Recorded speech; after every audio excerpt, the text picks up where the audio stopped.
Good morning সবাইকে। তো কেমন আছো? চলে আসলাম নতুন একটা ব্লগ ভিডিও নিয়ে। আর আজকের ব্লগ ভিডিওটা কিন্তু অনেক স্পেশাল হতে চলেছে। কেন বলো তো, আজকে আমার মেয়ের একটা মানসিক দেওয়ার আছে, তার ভিডিওটাই তোমাদের সাথে শেয়ার করবো। তো ভিডিওটা কিন্তু শেষ পর্যন্ত অবশ্যই দেখতে হবে, একটু মিস করলে কিন্তু অনেক কিছু মিস করে যাবে। ছাগলা, এই ছাগলা, এই ছাগলা, এই ছাগলা। তো hello guys, welcome back to my channel. আমি তাপসী, তোমরা দেখছো তাপসীর লাইফস্টাইল। তো কেমন আছে সবাই? আমি কিন্তু খুবই ভালো আছি।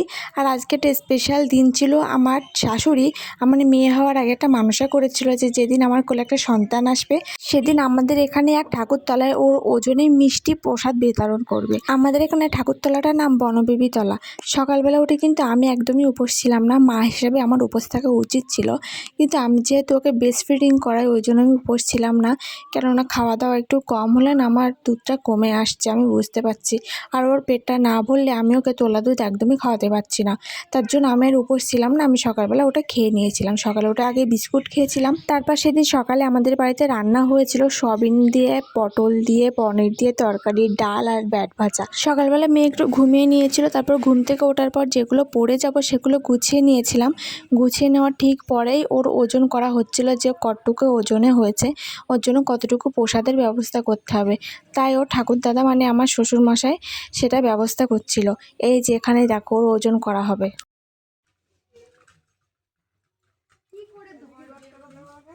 ওরা ধরে যাবে, ওর মধ্যে শোয়াই দিতে হবে ওর পুরো।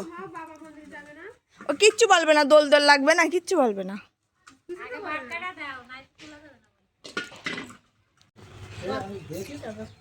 কিলো হইলো, এখন থেকে 7 কিলো হয়।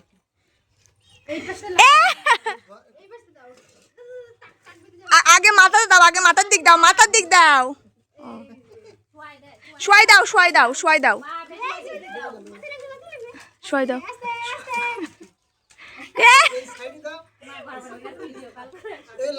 দড়িতে লাগবে, দড়িতে লাগবে,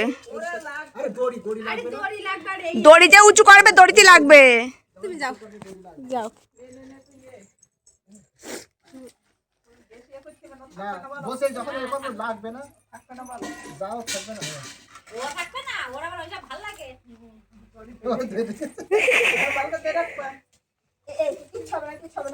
মাথায় ওই ওই জায়গাটা একটু মানে বেশ পাশেটা চলো।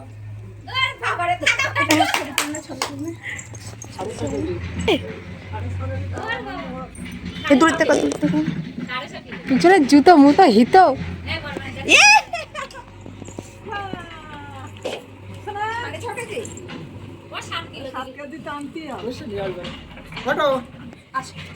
সেই মজা। এইসব হয়ে গেলেই মেয়েকে স্নান করিয়ে দিয়েছিলাম। আর আজকে আমার মেয়েকে স্নান করার পরে গোছানোর দায়িত্ব ছিল ওর পিসির, কেননা দেরি হয়ে যাচ্ছিলো, আমাদের ওখানে 11টার মধ্যে যাওয়ার ছিল। আর তখনই রীতিমতো 10টা বেজে গেছিলো। তাই আমি স্নান করতে গিয়েছিলাম আর ওকে একটু বলেছিলাম ওকে গুছিয়ে দিতে। তাই আমার ননদই ওকে আজকে গুছিয়ে দিল। স্নান করে এসে আলতা পরলাম, কতদিন যে আলতা পরি না কি বলবো, কোনো ওকেশান ছাড়া আলতা সাধারণত পরাই হয় না। তাই ভাবলাম আজকে আলতা পরে, আলতা পরলে কিন্তু বেশ ভালোই লাগে দেখতে। আর আমার মেয়েকে নিয়ে তখন আমার ননদ ঘুরে বেড়াচ্ছিলো। আমি ওকে বললাম দাঁড়া আমি একটুখানি গুছিয়ে নিই, তারপরে ওকে নিচ্ছি। আমার সেই নিজেকে আমি গোছানোর আগে একটু খাইয়ে দিয়েছিলাম আর ও ঘুমিয়ে পড়েছিল। আসলে স্নান করার পরে ঘুমানো অভ্যাস তো, তাই ঘুমানোর জন্য একটু খুঁতখুত করছিল। তারপরে গুছিয়ে টুচিয়ে আমরা বেরিয়ে পড়লাম। এ দেখো সবাই চলে এসছে, টোটো চলে এসেছিলো। আর ওই দিকটা আমার মা বাবা গুছিয়ে আসছে, আমরা এই দিকতে যাচ্ছি। একেবারে পুজোর জায়গায় ওরা আসবে, মানে আমার মা বাবা, বাড়ির সবাই তো আমার মেয়েকে নিয়ে মেতেছিল। আর ও এত হাসে না, যেই কথা বলুক না কেন সবার দিকে মুখে তাকিয়ে দেখে, দেখে খুবই হাসে। ওর হাসিটা দেখলেই না মনটা ভরে যায়। এই যে আমরা সবাই কিন্তু বেরিয়ে পড়েছি, রাস্তায় টোটো এসে দাঁড়িয়ে আছে, এখনই আমরা বেরিয়ে যাব। এই বনবিবিতলায় না আমি গেছি আগে, তেমন পুজো দিইনি কখনো। এই মানতটা করার পরেই পুজো দেওয়া হলো। ভেবেছি এবারতে প্রতি বছরই পুজোটা দেবো। দেখো টোটোতে নামতে না নামতে আমার বাবা তাড়াতাড়ি বলছে আমার কাছে দে, তাই বাবার কোলে দিয়ে দিলাম। আমার বাবা তার নাতনি বলতে পাগল, সত্যি দেখো দুজনে মিলে ওকে নিয়ে কী করছে। তারপরে সোজা আমরা পুজোর জায়গায় চলে গিয়েছিলাম।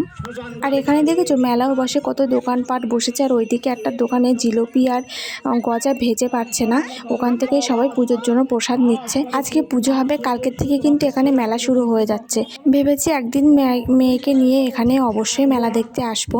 দেখো কত লোক এসেছে, আমাদের আসার আগে এক ছপ্পর পুজো দিতে অঞ্জলি দিতে বসে গেছে।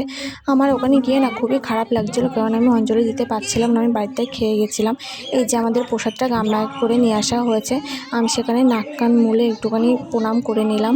আর ওইদিকে কালী ঠাকুরের মূর্তিটা তোমাদের আমি দেখাতে পারলাম না, কেননা ওখানে সামনে যা ভিড় ছিল ওখানে যাওয়াই যাচ্ছিল না।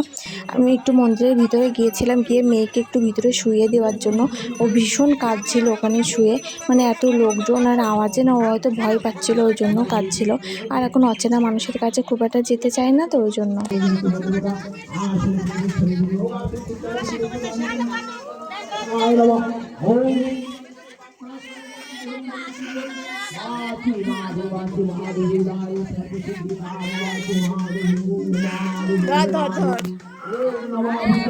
দেখেছো তো মেয়ে কি জোরে কান্না করছিল। পুজো শেষে প্রসাদ দেওয়ার দায়িত্ব কিন্তু আমার কাকি শাশুড়ির হাতেই দেওয়া হলো। এসব ভাগাভাগির বিষয়ে উনি খুবই ভালো পারে। আমার না এসব দিতে গেলে ভয় লাগে, সে যাই হোক যদি কোনো ভুলচুক হয়ে যায়। তারপরে আমরা সপরিবারে সবাই মিলে আমার বাবার টোটোতে করে বাড়িতে চলে এসেছিলাম।